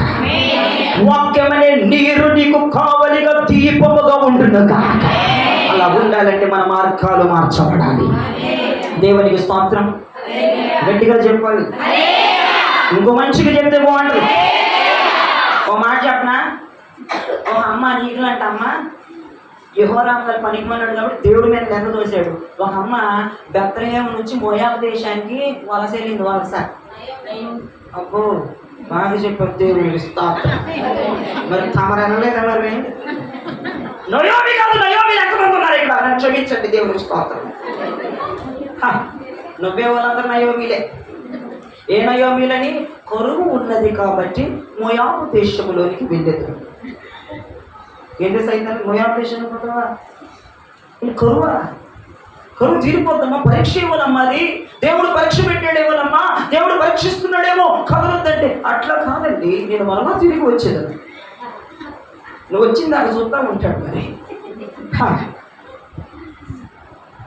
ఈ సంఘములో మాకు సరి అయిన గౌరవం దక్కట్లేదని వేరొక సంఘములకు వెళ్ళేదము. మా దైవజనుడు ఇంటికి వచ్చి మమ్మల్ని పిలిచిన ఎడల మరలా ఈ సంఘమునకు వచ్చేదము. అప్పుడు నీ సీటు పోయేదను. సీట దేవుడికి స్తోత్రం. వచ్చిందని ఈ తల్లి కొడుకులు వేసుకొని భర్తలు వేసుకొని మోయాబు దేశానికి వెళ్ళి అక్కడ జీవితే భర్త తెచ్చాడు, కొడుకులు తెచ్చారు, అందరూ తెచ్చారు. అవసరమా? ఉన్న సంఘంలో సౌ దేవుడిని హెచ్చిస్తాడు. దేవుడికి స్తోత్రం. సంఘాలు మార్చినట్టు పరలోకాన్ని మారుతావా? గోగులు గురాజ్యంలో అయిపోతాయి. ఎక్కడ సంఘాలు మార్చు, పరలోకం ఒకటే. అయ్యా ఇంకో పరలోకం నాకు ఇవ్వండి కుదరదు. అక్కడ ఇంకో పరలోకం యాడ్ చేయాలమ్మా నీకు. అయ్యా మా సంఘంలో అయ్యగారు మాకు మొదటి సీట్ ఇచ్చేవాడు, నువ్వు పెట్టినట్టు 10,000 మందిలో చివరి పడేసావు, ఓట్లు అవుతానంటాడు. అక్కడ ఉంటే అర్థం అవుతుందని మరి దేవుడికి స్తోత్రం చెప్పండి. ఏం చేసిందంటే బెత్లెహేము నుంచి మోయాబుకి వెళ్ళి ఆ 10 సంవత్సరాల కంటే పై ఉండి మధ్య తెచ్చాడు, పిల్లలు తెచ్చారు. కోడలు ఒకటి పోయింది, ఒకటి వచ్చింది. ఆమెతో వస్తే అంటుంది బెత్లెహేము, ఓ నయోమి బాగున్నావంటే ఎప్పుడు వచ్చావే, నీ చెడిపోయావు, నీ భర్తేడి, నీ పెట్టలేరంటే యెహోవా సర్వశక్తుడు నాకు దుఃఖములు కలుగజేశాను. సైతానా మీరు బలే చూస్తున్నారుగా. ఆమె ఏమంటుంది? సర్వశక్తుడు కలుగజేశాడు. ఆమె కలుగజేసుకుందా? కోపం వచ్చింది. అందుకే నయోమి మీద, ఆ నయోమి పేరు పెట్టుకున్న వాళ్ళందరి మీద కోపమే. ఏమమ్మా ఎంతమా ఇక్కడ ఉందా పేరు? దేవుడికి స్తోత్రం. నువ్వు దేవుడికి చిత్తం చేయదువుగా, దేవుడికి మహిమ కలుగునగా. ఎవరిని నయోమి ఆ విషయంలో నేను తర్వాత మంచి పనులు చేస్తున్నాను కానీ ఆ తర్వాత మాట్లాడారండి. భర్తలు కోల్పోయి, కొడుకులు కోల్పోయి, పాపం యవనస్తురాలండి పిల్లలు వాళ్ళని విధవరాలు చేసేసింది. మళ్ళీ అంటది పైపెచ్చు యాక్షన్ చేసుకుంటా, సర్వశక్తుడు నాకు దుఃఖాన్ని కలగజేసిన అమ్మ తల్లి నీకు నమస్కారం, మాట్లాడుద్దాం, నువ్వు కొంచెం ప్లాస్టర్ వేసుకో. కరువు వచ్చిందని పోయింది నువ్వు, భర్తను ఈడ్చుకెళ్ళింది నువ్వు, కొడుకులు ఈడ్చుకెళ్ళింది నువ్వు, అన్నశ్రీ నుంచి పెళ్లి చేసింది నువ్వు. ఏంది నువ్వు మాట్లాడే మాటలు? కొట్టేవాడు లేదా? యెహోరాము గారు కూడా దేవుడి మీద నెపాలు వేసాడు. ఏ లేదా? ఈ పనికి మన కూడా ఇవన్నీ చేసుకుంటే దేవుడు నాకు అన్యాయం చేశాడు, దేవుడే మనల్ని అప్పగించేస్తున్నాడు, దేవుడే స్క్రిప్ట్ చేసేసాడు. ఏమన్నా అంటుంది? సర్వశక్తులు దుఃఖాన్ని కలగజేశాడు అంట. అమ్మ నువ్వు అనొద్దు తల్లి, ఎట్లా మీకు నమస్కారం. నువ్వు తీసుకున్న మార్గాలు, నువ్వు తీసుకున్న ఆలోచనలు, నువ్వు తీసుకున్న నిర్ణయాలమ్మా నువ్వు తీసుకున్నావమ్మా. దేవుడు చెప్పలేదమ్మా. దేవుడి మీద పడి ఆడమాకండి. దేవుడి మీద పడి అడిగితే చాలా రోజులు చేయాలి, చాలా సమస్యలు వచ్చేస్తాయి. నీ ఇష్టం. మన బ్రతుకులు దేవుడు ఈ పూట మార్చునుగా. ఆయన పాదముల వద్దకు వచ్చిన వారికి దేవుని కరుణ దొరకబోతున్నదిగా. ఎందుకురా దేవుని మీద నెపములు వేస్తావు అని యెహోషాపాతు అంటున్నాడు. యెహోషాపాతు అన్నాడు, ఆత్మీయుడు ఉన్నాడు కదా, ఆత్మీయమైన స్నేహితుడు రాజు, యోధా దేశపు రాజు ఉన్నాడు కదా, అన్నాడు, ఒరే యెహోరామా, ఎందుకు నాన్న నువ్వు చేసిన పనికి దేవుడు నమ్మకూడదమ్మా, కొన్ని భక్తి పరుడు కదండి యెహోషాపాతు, ప్రార్థన వచ్చండి, వాక్యం చదువుతాడండి, అన్ని భాషలు మాట పరిశుద్ధాత్మ పొందుతాడు, ఆత్మవర్షమైపోయి అన్నీ ఉన్నాయండి అన్నాడు. కోపం వచ్చేసింది యెహోషాపాతు, ఒరే యెహోరామా, ఆ మార్గానికి వెళ్దామని నువ్వు, యుద్ధానికి వెళ్దామని నువ్వు, మమ్మల్ని రేపింది నువ్వు, సైన్యాన్ని సిద్ధపరిచింది నువ్వు, పశువులు సిద్ధపరిచింది నువ్వు, నీ సొంత నిర్ణయాలు తీసుకున్నావు, దేవుని అంట కరెక్ట్ కదా అన్నాడు. చూడండి ఆ మాట 2వ రాజుల గ్రంథం 3వ అధ్యాయం 11, 12, 13. యెహోషాపాతు అతని ద్వారా మనము యెహోవా యొద్ద విచారణ చేయుటకు యెహోవా ప్రవక్తలలో ఒక్కడైనను ఇచ్చట లేడా అని అడిగాను. అంతటా ఇశ్రాయేలు రాజు సేవకులలో ఒకడు ఏలియా చేతుల మీద నీళ్లు పోయించు వచ్చిన షాపాతు కుమారుడైన ఎలీషా ఇక్కడ ఉన్నాడని చెప్పగా దేవుడికి మహిమ కలుగునుగా అంటున్నాడు యెహోషాపాతు, దేవుని యందు విచారణ చెయ్యగలిగిన ప్రవక్తడు ఒక్కడు కూడా లేడా యెహోరామా అంటే ప్రవక్తల శిష్యులో వాడు అంటున్నాడు, అయ్యా ఇక్కడ ఎలీషా వంటి దమ్మున్న రోషం కలిగిన దైవజనుడు ఉన్నాడని ఒకడు చెప్పాడు. దేవునికి స్తోత్రం. యెహోరాము సైన్యంలో ఒకడన్నాడు, దమ్మున్నాడు, మగ ధీరుడు, ఇదిగో 2 అంతుల అద్భుతములు చెయ్యగలిగిన వాడు, ఎలీషా గారి చేతుల మీద నీళ్లు పోసిన వాడు, ఆత్మ నేత్రములు తెరవబడిన వాడు మన మధ్యన ఉన్నాడని చెప్పాడు. అయితే ఏం జరిగింది చదవండి. యెహోషాపాతు యెహోవా ఆజ్ఞ ఇతని ద్వారా మనకు దొరుకున నేను. అబ్బా యెహోవా ఆజ్ఞ, అరే నీ నన్నురా బాబా, నీ వల్ల ఆజ్ఞ దొరికిందిరా, అక్కడికి ఎక్కడ ఉంటాడు తీసుకుపోరా మమ్మల్ని, నీ దండ పెడతాను, ఈ పనికి మళ్ళీ నమ్మొచ్చారా బాబా, తీసుకెళ్ళరా ఎలీషా దగ్గరికి అని చెప్పాడు. ఇశ్రాయేలు రాజును యెహోషాపాతును ఏదోము రాజును అతని యొద్దకు పోగా ఎలీషా ఇశ్రాయేలు రాజును చూచి, అదిగో యెహోరామును చూసి అంటాడు ఎలీషా, నాతో నీకు నిమిత్తమేమి, ఒరే పనికి మాలాడే నాతో ఏ పనిరా నీకు, నీ తల్లిదండ్రులు ఉంచుకునే ప్రవక్తల యొద్దకు పొమ్మని చెప్పాను. అయ్యా నీ కులదేవకు నువ్వు వస్తుకో, నీకు దండం, ఎందుకు వచ్చావు నా దగ్గరికి అన్నాడు అక్కడ ఎలీషా. దేవుడికి స్తోత్రం. ఇశ్రాయేలు రాజు ఎవరో యెహోరామును తిడుతున్నాడు. ఎలీషా, ఒరే అతను ఏం పనిరా, కులదేవకులు ఉన్నారుగా, సిద్ధాంతం ఉన్నాడు కదా నేను కనుక, వాళ్ళ దగ్గరికి వెళ్ళి కొలుస్తా అంటున్నాడు. అలాగనవద్దు, అలాగనవద్దయ్యా, నీ దండం పెడతారు అమ్మా, మోయాబీయుల చేతికి అప్పగింపవలెనని యెహోవా రాజులమైన మా ముగ్గురిని పిలిచరని ఇశ్రాయేలు రాజు అతనితో అనినప్పుడు ఎలీషా ఇట్లా, నేను ఎవరి సన్నిధిని నేను నిలవబడి నిలబడ్డాను, ఇశ్రాయేలు దేవుడైన యెహోవా జీవముతో యూదా రాజైన యెహోషాపాతును నేను గౌరవము చేయని ఎడల నిన్ను చూచుటకైనను లక్ష్య పెట్టుటకైనను ఒప్పకపోదును. చాలమ్మా, నిద్రపోతున్నాను, దేవుడు స్తోత్రం చెప్పండి. పడుకున్నావా, నిద్రపోతున్నారు సాధ్యగా, వీళ్ళు కళ్ళు తెలిసి నిద్రపోతారు, స్పెషల్ వాళ్ళకి కళ్ళు తెలిసిన వాళ్ళందరూ అలని అంటున్నారు. ఇందాక వర్షిప్ చేసే బ్రదర్ ఎయిటీన్స్ వస్తున్నారు, ఆయనకి మంచిగా ఉన్నాడు, ఎయిటీన్స్ వస్తున్నారమ్మా. మీరు తక్కువ కూర్చొని ఫ్యాన్ కింద కూర్చుంటారు భక్తులు, కొంతమంది ఫ్యాన్ల కింద కూర్చోవాలి, వాళ్ళు ఫ్యాన్లు లేని చోట కూర్చోరు కొంతమంది. దేవుడు స్తోత్రాలు వాళ్ళందరూ ఫ్యాన్ల కింద కూర్చోవాలి. ఇళ్లలో నిద్ర పట్టట్లేదు చెప్పింది, బాగా నిద్ర పడుతుంది చెప్పింది మీకు. ఇప్పుడు చెప్పండి, నిద్రపోతున్నావు, దేవుడు స్తోత్రం. ఓ నాయన, నువ్వు కొడుకుంటానికి వచ్చావా, ఎవరమ్మా బాబు నువ్వు, మరొకసారి మంచిగా చెప్తావు, నిద్రపోతున్నావు, దేవుడు స్తోత్రం చెప్పండి. దేవునికి మహిమ కలుగునుగా. బాబు నీ దండం పెడతావు బాబు, అట్లా అనవద్దు బాబు, యెహోరాము బతుకుని ఆడుతున్నాడు ఎలీషా గారు, బాబా నీ దండం పెడతాను బాబా, ఏదో తెలియక వచ్చేసామయ్యా మా బాబు గారు అంటే అన్నాడు ఎలీషా. ఒరే పనికి మళ్ళాడు, నీ మొహం చూసి కాదు, యెహోషాపాతు మొహం చూసి ఒప్పుకుంటున్నాను నేను. ఆత్మీయుడు ఉన్నాడుగా, ప్రార్థనా పరుడు తెచ్చుకున్నావు నీ పక్కన, ఆయన మొహం చూసి నేను వదిలిపెడుతున్నా. ఏంటో చెప్పండి అన్నాడు. చదవమ్మా. నా యొద్దకు వీణ్య వాయించగల ఒకరిని తీసుకుని రమ్ము, వాద్యకుడు అప్పుడొచ్చి వాయించుచుండగా. సరే అదంతా మనకు వద్దులే గారు, చూడండి జరిగిందంతా చెప్పేశాడు యెహోషాపాతు. అయ్యా ఇదయ్యా పరిస్థితి, ఇదయ్యా మేము ముగ్గురు వచ్చామయ్యా, మోయాబీల రాజైన మేషాన్ని ఎదిరించడానికి యుద్ధం చేయడానికి పొలువులు మనం వచ్చేసాం. వెనక ముందు ఆలోచించలా, దేవుడి నిర్ణయం తీసుకోవాలా, దేవుడి చిత్తం ఎరగలా, కళ కూడా రాలేదయ్యా, ఉపవాసం ప్రార్థన కూడా చేయలేదయ్యా. పొలువులు మాకు శక్తి ఉంది, జ్ఞానం ఉంది, బలం ఉంది, దమ్ము ఉంది అని దూసుకొచ్చేసాం. తీరా సొత్తే నీళ్ళు అయ్యా, మా పరిస్థితి ఇదయ్యా. యెహోరాము గడి మొహం చూడిపోయినా చూసిన నా మొహం చూసి బాబు యెహోషాపాతు బతులు ఆడుతున్నాడు, నా మొహం చూడయ్యా, నీళ్ళు లేకదా దొరుకులు దానిపిస్తున్నామయ్యా అంటే అప్పుడు ఒక సొల్యూషన్ చెప్పాడు ఎలీషా గారు. 2వ రాజులు 3వ అధ్యాయం 16, 17, 18 అదే సొల్యూషన్. యెహోవా సెలవిచ్చినదేమనగా ఓ నాయనో జంతు వర్గాలను నశించునుగా.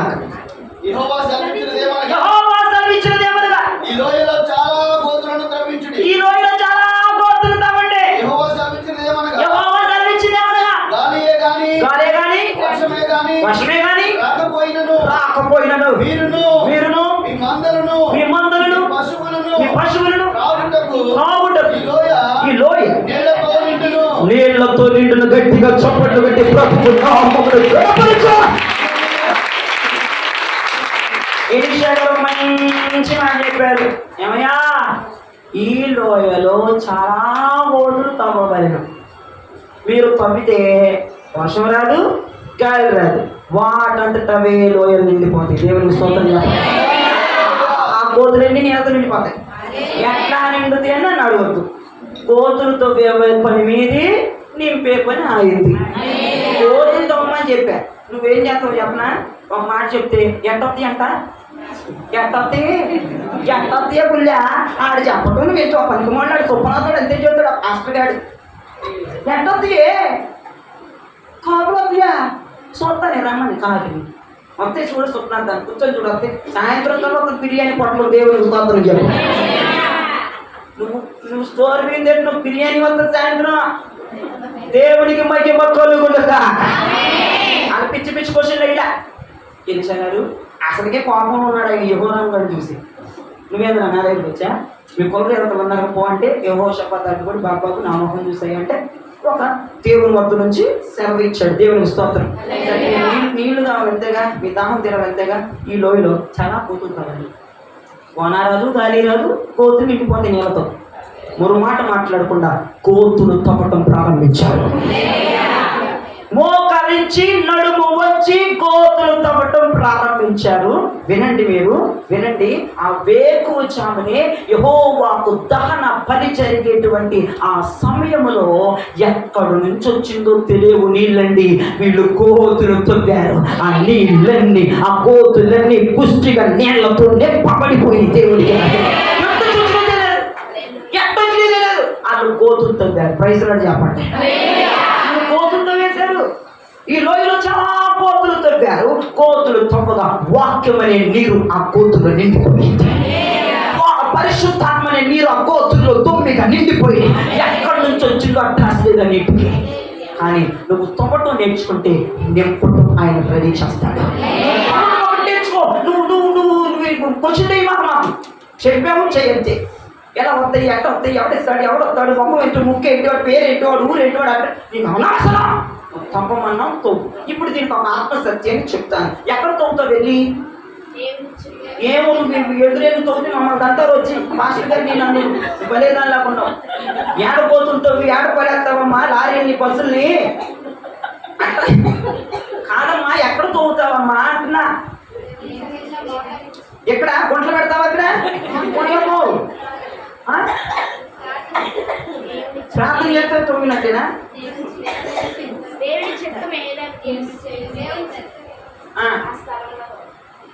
ఆ స్థలంలో తవ్వాలి. ఇప్పుడు ఆ దేవుడి చిత్తం మూల మూల తవ్వుతారు వెళ్ళి. అప్పుడు కూర్చున్న డాబులు లోపలికి వెళ్ళిపోతుంది పాతాళంలో. ఎందుకు అట్లా చేశారు? మనుషులు ప్రాణాలు తీసేపండి. కోతులు తవ్వటం అంటే ముందల నీ హృదయంలో ఉన్న చెత్తను తవ్వి దేవునికి స్తోత్రం చెప్పాలి. నీ కళ్ళలో ఉన్న చెత్తను తీవడికే. నీ పిడికిడు నీ ఖరీదులో ఉన్న దరిద్రం రేపు కూర్చున్నవానే ఎవరు చూసి ఏమనుకుంటున్నావో దేవునికి స్తోత్రం ఎవరికి తెలియదు. ఇప్పుడు ఎవరో తెలుసండి, నన్ను చూసి ఎన్ని తిట్టుకుంటున్నావో ఆ చెత్త తీయమ్మ దేవునికి స్తోత్రం, నీకు వందనాలు. తవ్వా కత్తిపెట్టి పొడుచుకుంటావు గుండె మీద. దేవునికి స్తోత్రం. నీ హృదయంలో చెత్త పోవులగా, భయంకరమైన చెత్త ఉంది నీ హృదయంలో. నేను ఆత్మనేత్రాలతో చూస్తున్నా, నీ వినికిడిలో భయంకరమైన ఆలోచనలు ఉన్నాయి సహోదరుడు. నువ్వు కూర్చొని వాక్యాన్ని పట్టుకుంటావు, నువ్వు ఏదేదో ఆలోచిస్తున్నావు. ఇక్కడ కూర్చొని ఆ చెత్తను ముందు తొప్పేయటం ప్రారంభించు. నీరు ఎక్కడి నుంచి వచ్చిందో తెలియదు, కానీ నీవు తొప్పినా, నీవు తీసేసిన చెత్త ప్లేసులో పరిశుద్ధాత్మ సన్నిధి దిగి రాబోతుంది. అన్య భాషలు దిగి రాబోతున్నాయి.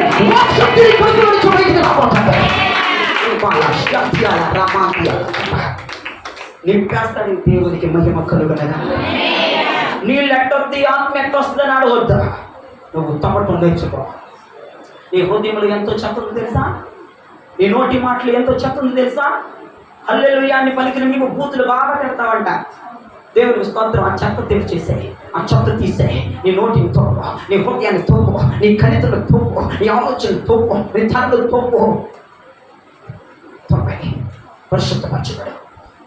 ఈ లోయలో మొత్తం చాలా గోతులు తప్పబడాలి, చెత్తంతా తీసివేయబడాలి, మరిదంతా కడగబడాలి. యేసు రక్తము చేత పాపి క్షమాపణ, ప్రతి పాపి కడగబడతాడు. ఏమండి,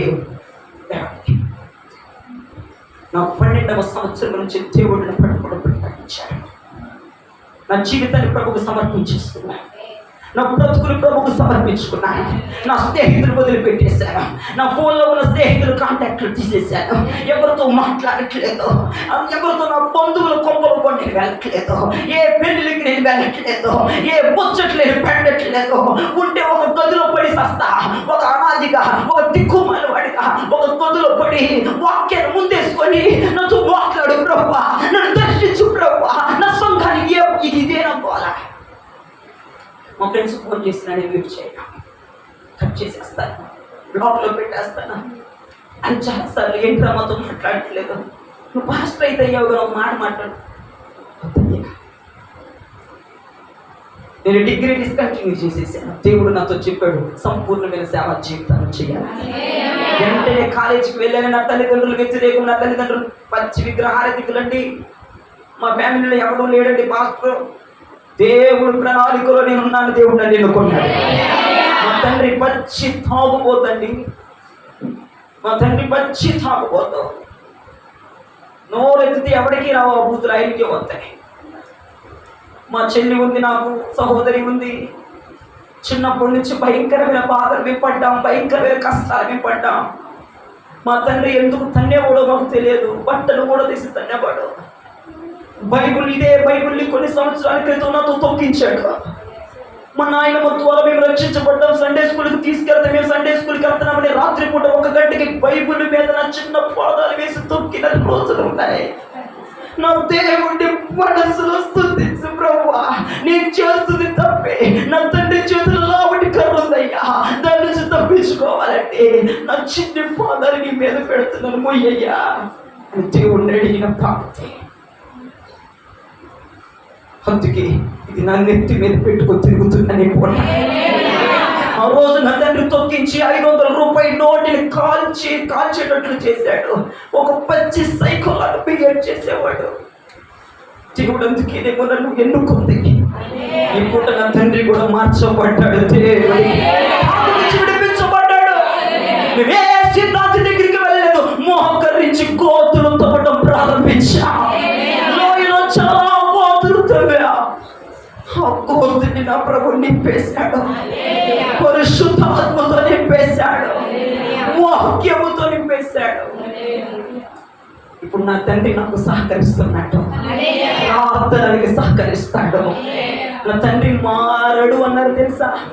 మా బంధువులు తువ్వలు ఉమ్మేశారు తెలుసా. మేము ఏ ఫంక్షన్కి వెళ్ళినా అల్లరి చేసేవాడు, మమ్మల్ని ఎక్కడికి వెళ్ళించేవాడు కాదు. వెళ్తే మా పరుగులు తీసేవాడు. భయంకరమైన కష్టాలండి. పరిశుద్ధాత్మ దేవుడు నన్ను 2014వ సంవత్సరంలో ఆకాశము తెరవడు అగ్ని అయిన దేవుడు నా మీదకు దిగిరాక, నాకు తెలియకుండా అగ్ని నాలుకలు వంటి విభాగింపబడి నాలుకలు నా మీదకు దిగిరాక వాక్శక్తిని కొనుక్రగించబడగా పరలోక భాషలతో మాట్లాడటం ప్రారంభించాను. నేను ఏది కోరుకోలేదంటే నేను సేవ చేస్తానని, కానీ నన్ను సపోర్ట్ చేసేవాళ్ళు లేరు, నన్ను ఎంకరేజ్ చేసేవాళ్ళు లేరు. అరే నువ్వు పాస్టర్ బ్రదర్, నువ్వు ఇలా ఉంటాను, నేను ఒకటి చెప్తున్నాను, పచ్చి నిజం. నేను బైబుల్ ట్రైనింగ్ కూడా అవ్వలేదండి, పచ్చి నిజం. ఈ బైబుల్ ట్రైనింగ్ కూడా అవ్వలేదు. నా ట్రైనింగ్ ఎక్కడంటే నా చీకటి గదులు ఈ వాక్యాన్ని ముందేసుకొని మోకాళ్ళ మీదకి వచ్చేసి నా ప్రిపరేషన్ ఏంటో తెలుసా? రాత్రి 12 నుంచి ఉదయం 6 వరకు జరిగింది. ఆయన దగ్గర పొందుకోవాలి, ప్రజలు తృప్తిపడి వెళ్ళాలి, ప్రజలకి మోరు మనసు పొంది వర్తమానం చెప్పాలయ్యా. ప్రజల్ని సంతోషపెట్టే యుద్ధ కానీ ఆత్మ సంబంధమైన వర్తమానాలు, వారి బ్రతుకులు మార్చుకునే వర్తమానాలు, వారి స్థితిగతులు మార్చుకుని, అదే అండి నా ప్రిపరేషన్. పూర్తిగా దేవుడికి నేను సమర్పించేసుకున్నాను. మొత్తాన్ని వదిలేశానండి. ఆఖరికి నేను ప్రభుత్వానయ్యా, ఆఖరికి నీ కట్టు వస్తే నా తల్లిదండ్రులు విడిచిపెట్టో చెప్పయ్యా, దేన్ని విడిచిపెట్టడానికి నేను సిద్ధంగా ఉన్నాను. ఫ్రెండ్స్ వదులుకోమన్నాడు, వదిలే. కాలేజీ మానేమన్నాడు, మానేసా. ఎవరితో మాట్లాడకూడదు, లోకంతో కలవకూడదు, చీకటి గదిలో ఉండాలి, నువ్వు నాతోనే ఉండాలి, నాతోనే సభ్యులతో అయిపోవాలంటే కొన్ని సంవత్సరాలుగా 2014 నుంచి 12 సంవత్సరాలుగా నా సేవా జీవితంలో అనేక చోట్లకి దేవుడు నన్ను ఊరేగించుచున్నాడు, అనేక చోట్ల దేవుడు నన్ను వాడుకుంటూ ఉన్నాడు, అనేక చోట్ల దేవుడి నోటి ఊరుగా నన్ను వాడుకుంటున్నాడు. ఈ పూట విజయవాడలో ఒక చక్కటి సంఘాన్ని ఇచ్చాడు. రానున్న దినాల్లో ఏలూరులో కూడా దేవుడు నాకు చక్కటి సంఘాన్ని ఇవ్వబోతున్నాడు. మీరందరూ ప్రార్థించాలి మాకు. సరే, నాకు వాళ్ళు ఎందుకులే కానీ గోతులు తవ్వాలి. ప్రైజ్ లార్డ్ చెప్పండి. గోతులు తవ్వడం అంటే అర్థం ఏంటి? హృదయంలో ఉన్న చెత్త, వినికిడిలో ఉన్న చెత్త, నోట్లో ఉన్న చెత్త, చెవులో ఉన్న చెత్త, మైండ్లో ఉన్న చెత్త తొవ్వేస్తే ఎక్కడి నుంచి వచ్చేస్తాయో నీళ్ళు వచ్చేసి తుమ్మిగా నీ మీద పొర్లి పాటి. ఇక నేను ముగించేస్తాను, ఇంకొక మాట చెప్తాను, ముగించేస్తాను. అనేక గోతులు తవ్వండి, వాన రాదు, గాలి రాదు, గోతులో నీళ్లు నింపబడతాయి. దేవునికి స్తోత్రం కలుగుతుంది. ముందు మీరు యుద్ధానికి గాలి లేదు, గోతులు తవ్వడం నేర్చుకోండి. పొలంలో మనం పోరాడటానికి వెళ్ళమాకండి, గోతులు తవ్వండి. గోతుల్ని ప్రభు నింపబోతున్నాడు. దేవునికి స్తోత్రం, దేవునికి మహిమ కలుగునుగా, దేవునికి స్తుతి కలుగునుగా. అర్థమవుతున్న వాళ్ళు మాత్రమే హల్లెలూయా చెప్పండి. మంచిదండి, నా ప్రయాసం వ్యర్థం అవ్వలేదు, మీ తండ్రి ప్రయాసపడి వ్యర్థం అవ్వలేదు. ఈ పూట మీ అందరికీ మారు మనసు వచ్చిందని నేను నమ్ముచున్నాను. ఒకటి, ఏదో మార్గంలోకి వెళ్ళాలా వెళ్ళకూడదా? వెళ్ళాలమ్మా, అనుకున్నాం వెళ్ళకూడదమ్మా బంగారం. ఆ మార్గం మందు కాదమ్మా, అది నీ సొంత చిత్తం, అది నీ సొంత నిర్ణయం, అది నీ సొంత ఆలోచన. అలా వెళ్తే నీళ్ళు ఉంటాయా? నీళ్ళు నడవా? సత్తం మధ్యలో పడి సత్తవిహ. దేవునికి స్తోత్రం. ఇక బతికే అవకాశాలు ఉండవు, సిలేని పెట్టే ప్రోగ్రాం ఉండవు, అక్కడ కుడుక్కులు పోవటమే పోతాయి. మరి ఏంటి నీళ్ళు లేకపోతే ఆ తమాషాలు ఏంటండి? వాక్యము లేని ప్లేస్లో నడిస్తే, పరిశుద్ధాత్మ సహాయం లేని నీడ లేని ప్లేస్లోకి వెళ్తే నువ్వు తిరిగి వద్దాం అనుకుంటున్నావు. వెనక్కి మామూలు మనసు కొన్ని వాళ్ళందరూ వెనక్కి వచ్చుదురు దాక, వెనక్కి వచ్చేదురు దాక, ఆ మార్గం నుంచి వెనక్కి వచ్చుదురు దాక. ఏంటమ్మా నీరసంగా చెబుతున్నా? ఇప్పుడే సిలేని పెట్టించుకొని వచ్చినట్టున్నావుగా, చేతికి ఇంకా తీయలేదు అసలు. పక్కన తగిలితే మనము చేతుల ముందు పెట్టుకో. ఏదో మార్గంలో నుంచి ఒకవేళ నువ్వు ఏదో మార్గంలో సగం 2-3 కిలోమీటర్లు వెళ్ళిపోతే ఇప్పుడు వెనక్కి వచ్చాయి. ఆమె చెప్పండి. వెనక్కి రానయ్యని విన్నాను చెప్పుకోవాలి. దేవుని స్తోత్రం చెప్పండి. సరేనా, ఏం చేస్తాం? నేను నిర్ణయానికి వద్దాం. దేవునికి మహిమ కలుగునగా, దేవునికి మహిమ కలుగునగా. 2వ రాజులు 3వ అధ్యాయం 20 వచనం తీయండి. చివరిగా ముగించేది 2వ రాజుల గ్రంథం 3వ అధ్యాయం. ఓ నాయనో, ఉదయ నైవేద్యం అర్పించు సమయమందు అబ్బా, ఓ నాయనో, గొంట్లేదంట దేశంలో నిండిపోయినాడు. దేవునికి స్తోత్రం. నీ ద్వారా 10 మంది బ్లెస్ అవ్వబోతున్నారు. నీ ద్వారా కొన్ని సంఘాలు తప్పిక తీరబోతుంది. నీ ద్వారా నీ సమాజము తప్పిక తీరబోతుంది. నీ ద్వారా నీ బంధువులు తప్పిక తీరబోతుంది. నీ ఒక్కదాని 100 మందికి సమాధానం చెప్పేటట్లుగా నీ ఒక్క దానిలో నుంచి నీరు పైన మొత్తం నింపేయబోతుంది. ఫస్ట్ మనం నింపబడాలంటే గోతులు తవ్వాలి. గోతులు తవ్వకుండా వాక్యం అని నీరు రాదు. గోతులు తవ్వకుండా పరిశుద్ధాత్మ నీరు రాదు. ఒకవేళ గోతులు తవ్వితే నీ రేంజ్ మారిపోయి 10 మందికి నీ మోచేతి నీళ్ళు తాగుతారు. రేపటి నుంచి మోచేతి నీళ్ళు తాగుతారు. రేపటి నుంచి 10 మంది నీ రెక్కల పొడిగిట్లోకి వస్తారు. కిందలాగా రాళ్ళగా పెట్టేస్తారు. దేవుడు మామూలుడు కాదు. ముందర గోతులు తవ్వి ఇంటికి వెళ్ళగానే గోతులు తవ్వేయాలి. నిద్ర మావుతావా? వండుకున్న కొండ ఖాళీ చేయి. అయ్యారు ఇంటికి వెళ్ళగానే మోకరించి చేతులెత్తయ్యా, నీ దోస్తుడు చెప్పిన మాట నా జీవితంలో జరగాలి. నా హృదయంలో చెత్త ఉంది, యూట్యూబ్లో చూస్తున్నా, రీల్స్ చూస్తున్నా, చాటింగ్లు చేస్తున్నా, ఫోన్లు మాట్లాడుతున్నా, చెత్త తీసేయి. ఫోన్లో కొన్ని కాంటాక్ట్లు తీసేసి ప్రోగ్రాం పెట్టావు. కొంతమందితో ఫ్రెండ్షిప్ వదులుకునే ప్రోగ్రాం పెట్టు. వైరాగ్యంగా బ్రతకడం నేర్చుకో, ప్రతిష్టతగా బ్రతకడం నేర్చుకో, సమర్పణగా బ్రతకడం నేర్చుకో. కొంతమందిని వదిలే పరిశుద్ధాత్మ నీరు నీ కోసం ఎదురు చూస్తుంది. ఎప్పుడు గోతు తవ్వుతావా, ఎప్పుడు నీ హృదయం తవ్వుతావా, ఎప్పుడు నీ ఆలోచన తవ్వుతావా వచ్చేస్తామని చూస్తుంది. నీ ద్వారా 10 మందిని వెలిగించాలని చూస్తుంది.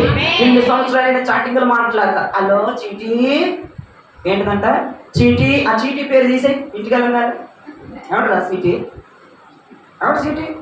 దేవునికి మహిమ కలుగునగా. అసలు ప్రసంగాలు చెబుతూ వస్తారు మీ చర్చికి. ఈ పూట తింటారు, వారం అంటే వామో ఈడుకు నమస్కారం సుప్పనాథోడికి పొద్దుకులు తిడతాడు. దేవునికి మహిమ తిట్టుకున్నా దేవునికి స్తోత్రం అమ్మ అంటే అల్లి బలి చెబుతున్నా తిట్టు. మళ్ళీ కనపడండి. ఈ ఏరియాలో కూడా పరిచయకు వస్తూ ఉంటాను. ఎక్కడి నుంచి మరి బంధు చేసుకుంటాను. మీరు కనపడితే తంతారు కదా. మరి ఏం చేస్తాం? మొత్తాన్ని వదిలేసుకుని వంట అయిపోమంటున్నావు కదా. రేపు నాకు భూమి పెట్టేది ఎవడరా? రేపు నాకు తప్పించేది ఎవడ? దేవుడు కూర్చా. మేము మొత్తం వదులుకొని కొంపలో కూర్చున్నాం. ఇవ్వట్లేదు దేవుడు నాకు. మేము రాజీ పడిన వ్యక్తి చేస్తాను. నేను నాకు మెంటలు వచ్చిందంటే వాడు అది ఎవడో కాదు. నేను దేని కొరకు రాజీ పడను. ఆడేదో రూపాయి ఎత్తున్నాడు, ఆడి దగ్గరికి వెళ్ళాము అంటూ నాకు అసలు నచ్చదు. తింటే నాకే సత్తా అంతే. మరి నువ్వు ఇస్తే తింటా లేదని పోతానయ్యా నీ సేవలో. ఎవరి దగ్గరికి అడుక్కునే బుద్ధి నాకు లేదు. అన్నిటి దగ్గరికి తెగొచ్చాలి మనసు నాకు వద్దు. దేవునికి మహిమ, దేవునికి మహిమ. మోర్దెకాయ్ నమస్కరించదా? స్తోత్రం చెప్పండి. మోర్దెకాయ్ ఏం చేయలే? ఆమానికి వంగి నమస్కరించలే. నీకంట నేను నమస్కరించేది దేవుడు తప్ప నీకు నమస్కారం. నువ్వైతే ఎవరికన్నా రాజీ పడిపోతావు. 1,00,000 రూపాయలు ఎత్తున్నాడంటే దండలమ్మ 100 దండాలు పెడతావాడికి. అవసరం ఆ పనికి మాల బతుకు చండాలం. ఓకేనా? అదే సంతోషంగా పరిశుద్ధుల గుంపులో కలిసిపోతావు. దేవునికి స్తోత్రం. దేవుని వెంబడించినప్పుడు ప్రాణం మీద ప్రీతి ఉండకూడదు. దేవునికి మహిమ కలుగునగా. సరే, నీవు త్రవ్వి నీ అంతరంగంలో ఉన్న చెత్తను మలినాలను త్రవ్వగలిగితే నింపుతాడు దేవుడు. నీ ఒక్కడివి నింపబడటం కాదు, నీ ద్వారా విజయవాడ పట్టణం నిండునగా. నీ ద్వారా ఈ ప్రాంతం పేరేంటో నీకే తెలుసు.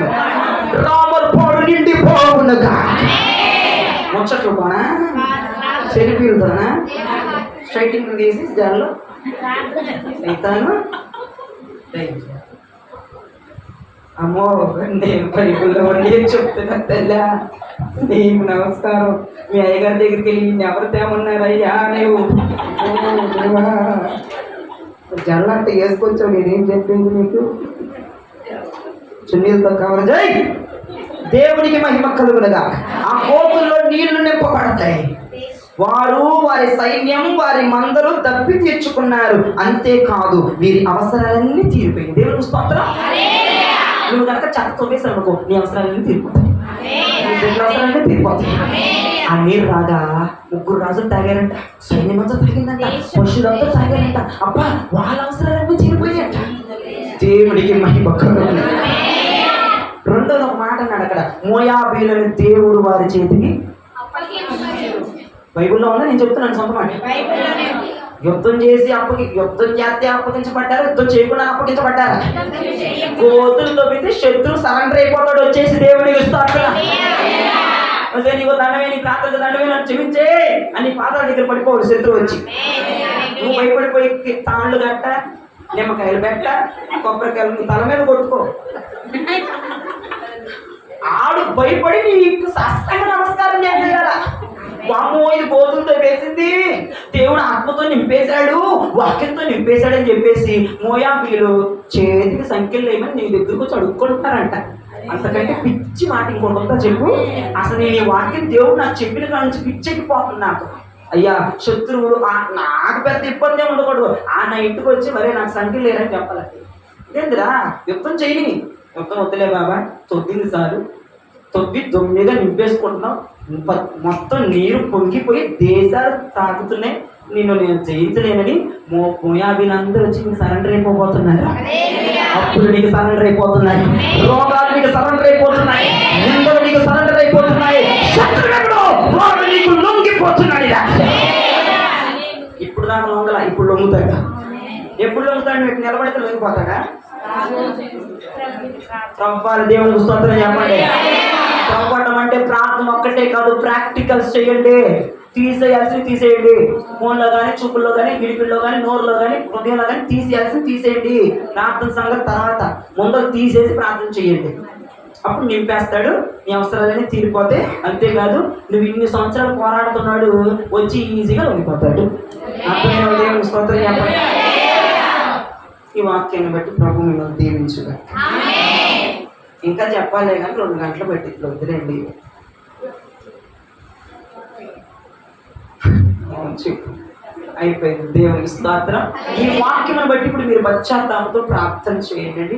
అయ్యగారు నడిపిస్తారు. మరి వాక్యమును బట్టి ప్రత్యేకమైన ప్రార్థన మోకరించి కన్నీరు కార్చి ప్రభు దగ్గర ఒక చిన్న ప్రార్థన చేసుకోండి. మీ ఇళ్ళకి వెళ్ళిన తర్వాత వండుకున్న కొండల మీద పడకుండామా, ఇంటికి వెళ్ళి బైబిల్ మూల పడేసి ఎవరితో మాట్లాడకుండా గదిలోకి వెళ్ళిపోయి తలుపులు వేసేసి మీ భర్త ఏంటి లోపల పోతారంటే ఉంటాయి ఒక 10 నిమిషాలు వస్తున్నారని చెప్పి మోకరించి చేతులు ఎత్తి ఏడ్చి కన్నీరు కార్చి, అయ్యా నా చెత్త తీసేసుకుంటున్నానయ్యా, నా మళ్ళీ చేసుకుంటున్నానయ్యా, నన్ను క్షమించయ్యా, నా ఫ్రెండ్స్ వదులుకుంటాను, చాటింగ్లు వదులుకుంటాను, మాటలు వదులుకుంటాను, నన్ను నింపయ్యా, నన్ను నింపయ్యా, నీ ఆత్మతో నింపయ్యా, నీ దర్శనంతో నింపయ్యా, నీ వాక్యముతో నింపయ్యా. నా అవసరాలు తీరటమే కాదు, నా రామర్పాడు నింపబడాలయ్యా. ఎంతో మంది బిడ్డలు చచ్చిన శవాలుగా పడున్నారయ్యా, దిక్కుమాల స్థితిలో ఉన్నారయ్యా, వారిని నింపాలయ్యా. నా దేశం బాగుపడాలి, నా ద్వారా అందరికి ఉజ్జీవం రావాలి. నువ్వు ఇంటికి వెళ్ళి ఇదిగో ఉపవాసం ఉండేవారు ఉపవాసం ఉండండి. ఏం చచ్చిపోతావు అంటే చచ్చిపోతావు, పోతానికి ఇప్పుడే యవనస్తులు అమ్మో అందరూ ఉండేరు. దేవుని స్తోత్రం అని నా పేరు చెప్పారు కొంపలు. అట్లాగే ఒక ఆమెని ఉపవాసం అనమంటే పెద్ద ఒక ముస్లాం ఆమె నేను ఏం చెప్తుంది మిత్తి నా కరం ఏంటో కానీ సంఘానికి చెప్పాను ఉపవాసం. వాళ్ళ అబ్బాయి అసలు పర్రం వామ్మో దేవుడికి ఎంత యాంటీనే అమ్మ అన్నం తిన్నామంటే తినలేదా, నా పేరు ఎందుకు చెప్పాలి సైతాన్ని ఇవాళ అన్నాడంట. ఆడవడే నువ్వు ముసల్దాన్ అనుకున్నావు కురదాన్ అనుకుంటావు, దిక్కుమన్నాడు. ఆ దగ్గరికి వెళ్ళొద్దాను నన్ను తిట్టాడంట. మళ్ళీ వచ్చి నాకు మంచిగా చోటు నేను తిట్టాడు నా కొడుకుని. నమస్కారం బాబు, ఎప్పుడు ఉపవాసం ఉండొద్దన్న. అందుకే శక్తి ఉన్న వాళ్ళు ఓపుకున్నారు. ఇంటికి వెళ్ళి ఈ నైటు ఉపవాస విరమణ చేస్తారు. మరి మీ ఇష్టం నాకు తెలియదు. ఓపుకుంటే శక్తి ఉంటే కృప ఉంటే చికెను మటన్ అయితే నేనేం చేయలేను. దేవుని స్తోత్రం. మేము దేవుడు జీవించుగా. ఈ సమయం ఇచ్చినటువంటి అయ్యగారికి నా హృదయపూర్వకమైన వందనాలు, అమ్మగారి హృదయపూర్వకమైన వందనాలు, కూడా వచ్చిన సంఘ బిడ్డలందరికీ నా హృదయపూర్వకమైన వందనాలు. ఎంతో మందికి అర్థమైంది